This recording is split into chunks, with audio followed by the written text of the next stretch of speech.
Olá, seja bem-vindo, esse é mais um vídeo da F2 Cursos e olha só, você já visitou o nosso site? Se não, dá uma corrida lá porque nós temos cursos profissionais de projeto elétrico, projeto hidráulico, CIP/CAD, sapatas isoladas e estão vindo muitos cursos aí para que você se torne um profissional mais completo, ok? Nessa aula nós vamos falar sobre a influência do meio ambiente na estrutura, principalmente na sua durabilidade. Isso tem a ver com parâmetros calculados e especificados no próprio projeto. Vamos ver quais são? Vamos lá. Bom, a durabilidade da estrutura ela tem muito a ver com o ambiente em que essa edificação está sendo construída, né? Então a NBR 6118, lá no item 6.1, ela determina o seguinte, que as estruturas de concreto devem ser projetadas e construídas de modo que, sob as condições ambientais previstas na época do projeto e quando utilizados conforme preconizado em projeto, conservem sua segurança, estabilidade e aptidão em serviço durante o prazo correspondente à vida útil dessa estrutura. Claro que o ambiente é um fator preponderante para que essa estrutura tenha sobrevida, né? Se ela estiver, por exemplo, numa área rural, ela tende a durar mais do que uma estrutura que esteja numa área industrial ou uma área marítima. Mas nós temos também outros agentes agressores dessa estrutura que fazem com que essa estrutura possa durar menos ou mais. E esses mecanismos de deterioração, eles são os mais conhecidos, pelo menos, né? São aqui a lixiviação, que ela vai trazer um certo problema para a estrutura devido à percolação de água. E nós temos também a despassivação por carbonatação e também sobre ação de cloretos. Mas o que é a lixiviação? Quando você tem aqui a percolação de água, vão aparecer aqui, olha, você consegue determinar rapidamente que é lixiviação, porque vão aparecer aqui uma certa espuma branca, ok? Quando a água percolar aqui, por causa da ação da água, né, você vai ter aqui uma fissura ou uma rachadura, alguma coisa assim, em um determinado ponto e vai aparecer essa espécie aqui de espuma branca, ok? Você vai conseguir aqui ver a lixiviação muito rapidamente aqui, determinar aquela lixiviação muito rapidamente. Claro que não é nosso foco aqui fazer com que você conheça as patologias a fundo da estrutura, mas é só para que você tenha uma noção aqui do que é uma lixiviação. E da despassivação por carbonatação ou ação de cloretos, você vai ver aqui um certo desplacamento do concreto em relação aqui à armadura, né? Porque quando você concreta aqui o aço, né, junto com o aço aqui, você tem uma camada que a gente chama de camada passivadora entre o concreto e o aço. E quando os agentes agressores eles acabam com essa camada de proteção que o aço tem aqui, que a gente chama de camada passivadora, ou seja, quando há despassivação tanto por carbonatação quanto pela ação de cloretos, há então um desplacamento do concreto aqui. E a carbonatação é justamente essa ferrugem aqui, né? A ação dos carbonos aqui no aço, ok? Então você tem aqui o desplacamento desse concreto. Então, para a agressividade ambiental, a NBR, então, ela determina o seguinte, que a agressividade do meio está relacionada às ações físicas e químicas que atuam sobre a estrutura de concreto, independentemente de ações mecânicas, ou seja, é o meio ambiente que causa o problema na estrutura. Das variações volumétricas da origem térmica, da retração hidráulica e outras previstas no dimensionamento da estrutura.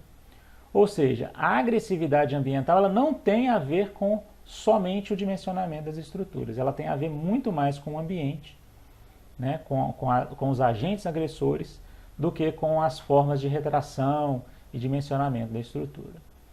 E no item 6.4.2, nos projetos de estruturas correntes, a agressividade ambiental deve ser classificada de acordo com o apresentado na tabela ponto 6. Ou seja, nós temos essa tabela aqui lá na norma, e nós temos aqui a determinação da classe de agressividade ambiental que o projeto tem que ter, e também a estrutura, onde a estrutura está localizada. Então veja bem, para a classe número 1, ela vai ser considerada fraca. Nós temos aqui ela sempre em meio rural ou se essa estrutura estiver submersa, e o risco de deterioração da estrutura vai ser insignificante. Para a classe ambiental número 2, a agressividade dela vai ser moderada.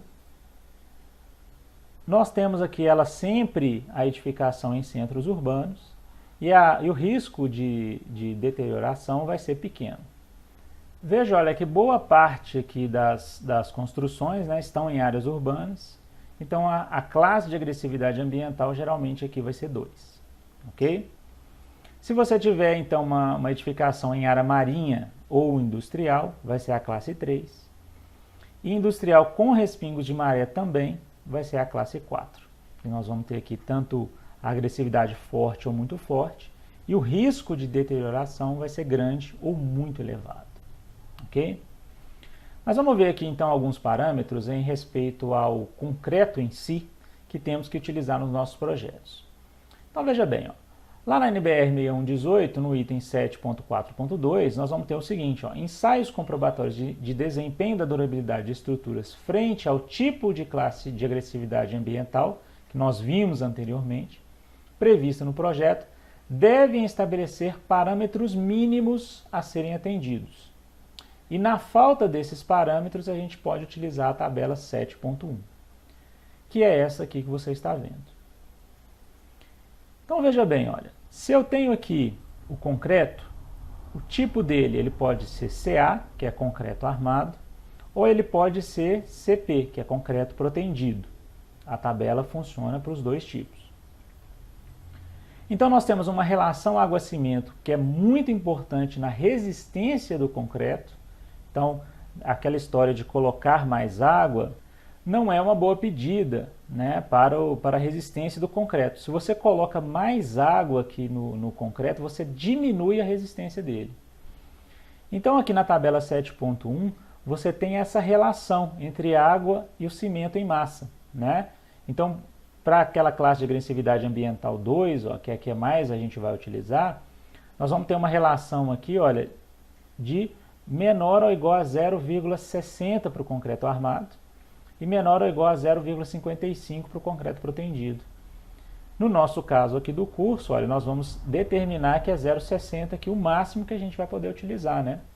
Porque a gente justamente está na classe 2 e nós vamos utilizar concreto armado.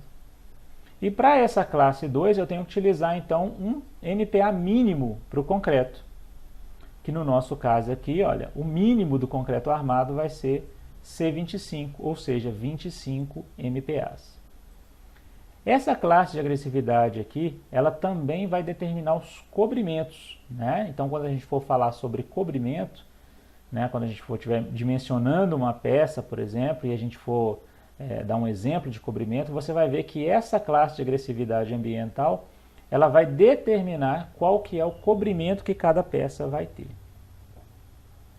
Então, esses parâmetros aqui que a gente viu, eles são muito importantes para que você tenha a garantia da vida útil da estrutura, que você atenda às normas de segurança, né, e que você tenha realmente o processo, principalmente do concreto aqui de resistência, garantido aqui pela essa relação água-cimento.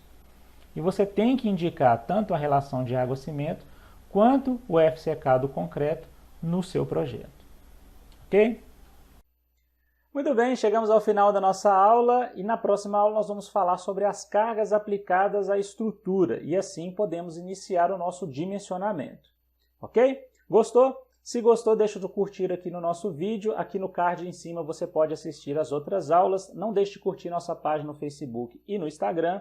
Obrigado pela companhia, valeu e até a próxima. Olá, seja bem-vindo. Esse é mais um vídeo da F2 Cursos. Estão vindo aí muitos cursos para que você se torne um profissional cada vez mais complexo. Complexo não, completo. Completo, Paulo, não é complexo.